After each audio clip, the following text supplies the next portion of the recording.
Assalamualaikum warahmatullahi wabarakatuh. Selamat pagi semua. Apa kabar? Semoga baik-baik semua ya.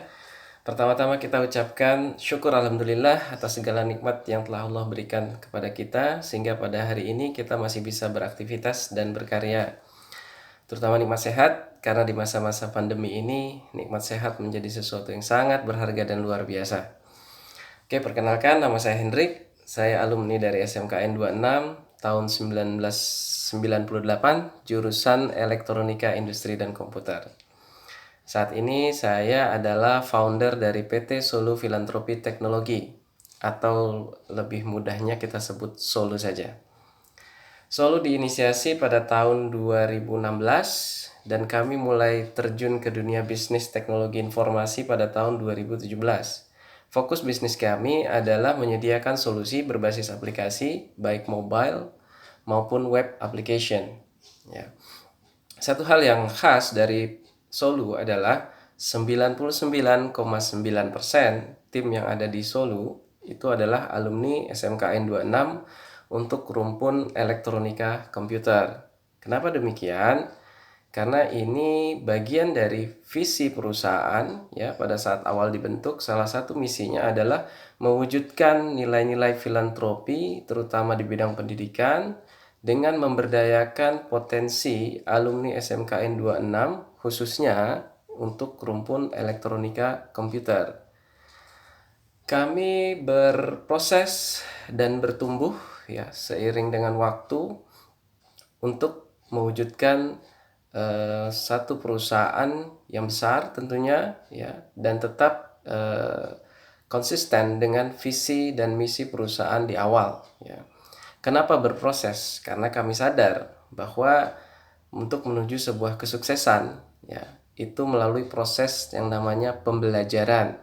Sehingga dengan demikian kata kunci yang ada di Solo adalah belajar dan terus belajar, dan kami semua adalah para pembelajar. Terkait dengan amanah yang diberikan dari sekolah kepada kami, kami harus memberikan semacam pembekalan kepada anak kelas 4 yang akan melakukan kegiatan PKL. Tema yang diberikan adalah K3. Untuk materi tersebut mungkin nanti akan disampaikan oleh salah satu tim kami ya yang memiliki sertifikasi K3, sehingga materi yang akan disampaikan saya harap dapat disimak dengan baik-baik oleh kalian sehingga ada manfaatnya. Sebagai penutup, izinkan saya memberikan sebuah kutipan sederhana yang saya baca dari sebuah buku, bahwa bersikap hati-hati dalam bekerja itu tidak ada biayanya. Tapi kalau Anda lalai dalam bekerja, mungkin taruhannya adalah nyawa. So, be careful and stay safe. Sekian dari saya. Assalamualaikum warahmatullahi wabarakatuh. Assalamualaikum warahmatullahi wabarakatuh. Selamat pagi Bapak Ibu Guru yang saya hormati. Selamat pagi buat seluruh murid SMKN 26 Pembangunan Jakarta. Seluruh adik-adik saya yang saya sangat cintai dan sayangi setulus hati. Perkenalkan, saya Amar Ibrahim, Direktur dari PT Solo Filantropi Teknologi. Saya juga lulusan SMKN 26 Pembangunan Jakarta tahun 2016. Pada saat itu jurusan saya adalah Teknik Komputer Jaringan. Mungkin sekarang sudah diganti menjadi Sistem Informasi Jaringan dan Aplikasi. Baik, pada kesempatan kali ini saya diberikan waktu untuk memberikan sharing knowledge kepada adik-adik semua. Apa itu K3? Apa sih K3 itu? Saya berani jamin adik-adik semua dalam detik pertama sampai detik kelima pasti sudah bisa buka handphone dan bisa mengetahui apa itu K3. Ini adalah sebuah kelebihan dari generasi milenial yang sudah sangat familiar dengan teknologi, sudah sangat familiar dengan yang namanya smartphone. Dalam hitungan detik, Google dapat memberikan jawaban apa itu K3. Tapi ada satu hal yang perlu digarisbawahi. Apakah kita paham K3 itu? atau kita hanya menghafal pengertian dari Google? Ya, itu yang harus kita tanyakan kepada diri kita masing-masing. Tolak ukur paham adalah, menurut saya, ketika kita sudah bisa mendefinisikan tersebut dengan definisi kayak kita masing-masing. Sebagai contoh, definisi saya tentang K3 adalah sebuah keilmuan yang bertujuan untuk meminimalisir risiko, meminimalisir sumber bahaya. Berikutnya, bagaimana cara kita menganalisa K3? Pada saat saya melakukan sertifikasi, pada saat saya mengambil sertifikasi K3 di kampus saya diberikan sebuah rumusan yang sangat singkat dan sangat mudah sekali dihafal. Bagaimana cara menganalisanya? Yaitu BOCAL. B-O-C-A-L. Apa itu BOCAL? B adalah bahan. Apa itu bahan? Bahan yang digunakan untuk produksi. Bahan-bahan untuk digunakan untuk kita bekerja, untuk kita beraktivitas. Kemudian yang kedua, orang. Orang adalah kita sebagai manusia, objek yang melakukan pekerjaan tersebut. Yang ketiga adalah C, cara. Bagaimana cara kita melakukan hal tersebut? Apakah sudah safety atau belum? Apakah kita terlalu mengambil risiko dalam melakukan sesuatu? Yang keempat, A, alat. Apa alat yang kita gunakan dan bagaimana kita meletakkan alat tersebut? Itu juga menjadi pengaruh dari K3. Kita bisa menganalisanya dari sana. Yang terakhir adalah L, lingkungan kerja. Bagaimana situasi lingkungan kerja kita ketika kita bekerja, ketika kita beraktivitas. Baik, bicara tentang K3, setelah kita tahu bagaimana cara menganalisanya, kita back again to the definition. Apa itu K3? Menurut saya tadi K3 adalah sebuah keilmuan yang meminimalisir resiko, meminimalisir sumber bahaya. Lalu kita akan membahas berikutnya adalah sumber bahaya ini. Apa potensi sumber bahaya ini? Saya membagi menjadi dua sumber bahaya ini. Yang pertama adalah unsafe action. Yang kedua adalah unsafe condition. Apa itu mereka berdua? Unsafe action adalah keadaan tidak aman, unsafe ya, keadaan tidak aman yang disebabkan oleh aksi kita, action yang kita lakukan. Unsafe condition adalah keadaan tidak aman yang disebabkan oleh kondisi lingkungan kita.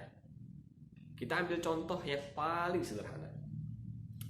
Di dalam meletakkan forklift, ketika operator sudah selesai menggunakannya, dia wajib liftnya itu berada di bawah. Tapi operator tersebut lupa meletakkan kembali ke bawah, lalu dia pulang. Dia melanggar K3. Tapi it's okay. Kita ambil contoh lain ketika forklift yaitu ada di atas.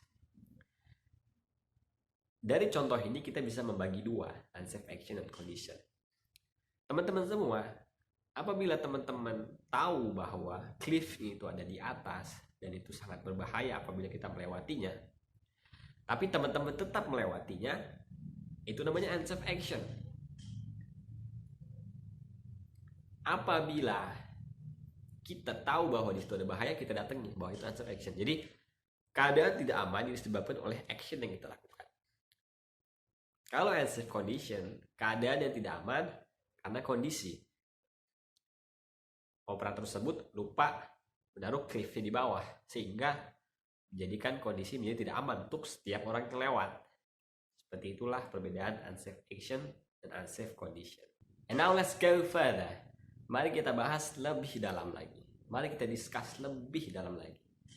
Masih dengan contoh yang sama, forklift tadi, ya. Forklift berada di atas. Kemudian, let's say bahwa kita sudah melakukan unsafe action dan kita terkena situasi di sana tidak aman. Kita sebutnya situasi tidak aman.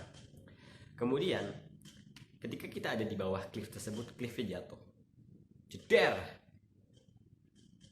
akan ada dua kemungkinan yang terjadi. Kemungkinan pertama adalah teman-teman semua bakal terluka terkena cliff tersebut dan mungkin akan masuk rumah sakit. Kemungkinan kedua, teman-teman semua berhasil menghindar dengan kecepatan tinggi. Zret. Jadi teman-teman selamat. Ya. Tahu nggak perbedaan dari kedua tersebut itu apa? Yang pertama adalah namanya aksiden. Yang kedua adalah insiden. Ya, aksiden adalah yang telah merugikan kita, yang telah melukai kita, disebut aksiden. Kalau insiden adalah yang belum merugikan kita. Memang terjadi kecelakaan di sana, cliff jatuh, jeder, tapi kita berhasil menghindar. Akhirnya tidak ada kerugian, atau bisa disebut near miss, ya. Hampir terjadi, hampir terkena, tapi tidak terjadi kerugian. Bang, ambil contoh lain dong, jangan forklift doang. Oke. Di SMK 26 ada 6 jurusan. Kita let's ambil satu-satu contoh dari masing-masing jurusan. Pertama, dari jurusan saya dulu. Jurusan SIJA, Sistem Informasi Jaringan Aplikasi, yang selalu dan mungkin always ya, berhubungan dengan komputer, related to komputer, laptop. Otak kita ada di sana. Bukan otak kita, sorry. Maksudnya data kita ada di sana. Sepertinya hidup kita ada di sana, pekerjaan kita ada di sana. Bagaimana penerapan ketiganya? Yaitu kita dilarang minum sambil bekerja di depan laptop atau di depan komputer. Ya. Karena sangat bahaya apabila minumannya jatuh. Pure. Laptopnya rusak, datanya hilang, nangis kita, nangis bombay. Ya. Kemudian yang kedua, kalau dulu namanya saya teknik gambar bangunan, TGB. Saya lupa namanya sekarang apa. Oke. Ini penerapan ketiganya adalah menggunakan helmet APD, menggunakan rompi ya, yang bisa nyala-nyala ketika di laser. Fungsinya untuk apa? Supaya kita mengetahui di sana itu ada orang. Lalu helmet untuk apa? Supaya kita menghindari adanya benturan apabila ada barang-barang yang jatuh di ketinggian. Kemudian pindah lagi ke elektro. Dia harus menggunakan sarung tangan listrik statis. Dan biasanya dia ruangan kerjanya diberikan karpet. Supaya apa? Supaya meminimalisir arus listrik yang terjadi dialirkan oleh kita. Jadi dinetralkan oleh karpet. Tidak langsung ke ubin. Kalau ke ubin nanti kita akan ada potensi kesetrum lebih besar. Kemudian jurusan listrik juga harus menggunakan APD supaya tidak tersetrum. Tegangan tinggi loh, bahaya itu. Kalau misalkan kita sekali kena itu lebih tinggi lagi bahayanya dibanding elektro dan TKJ. Lalu berikutnya otomotif ya, dulu namanya TKR, teknik kendaraan ringan. Nah, di sini kita wajib memakai APD juga, baju seragam kita dalam mode sebagai dalam bekerja, kemudian pakai sepatu safety apabila ada barang-barang yang jatuh sehingga kaki kita aman. Yang terakhir adalah teknik permesinan dulu. Ya, ini agak sangat bahaya menurut saya. Karena teknik permesinan itu identik dengan alat-alat berat yang besar-besar, oke? Itu mungkin intensitasnya kecil, tapi sekali kena itu mematikan, ya. Semoga tidak ada yang terkena atau tidak ada yang mengabaikan K3 ya bagi seluruh teknik permesinan maupun jurusan-jurusan lain. Karena kita tidak ingin mendengar bahwa ada anak SMK 26 yang kecelakaan kerja karena ini. Karena kelalaian. Ya. Kalau misalkan selain kelalaian mungkin memang itu udah takdir. Baik. Jadi itu contoh dari masing-masing 6 jurusannya. Baik. Itu aja dari saya sharingnya. Jadi kita bisa bedain ya. Goals dari sharing knowledge ini adalah kita bisa membuat definisi sendiri K3. Yang kedua, kita tahu perbedaan antara unsafe action dan unsafe condition. Yang ketiga adalah kita bisa mengerti bedanya aksiden dan insiden.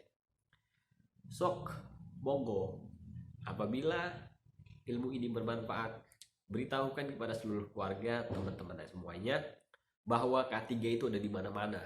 Mari kita sama-sama menjaga K3. dalam pandemi COVID-19 sekarang yang sedang terjadi, kita juga sedang menerapkan ketiga, kesehatan dan keselamatan kerja dalam bentuk physical distancing. Mari kita sama-sama menjaga jarak, mari sama-sama kita memakai masker, sering-sering cuci tangan. Untuk apa? Untuk kesehatan kita, ya, dalam kita beraktivitas sehari-hari. Sekian itu aja dari saya. Saya pamit undur diri. Ahmad Ibrahim. Wassalamualaikum warahmatullahi wabarakatuh.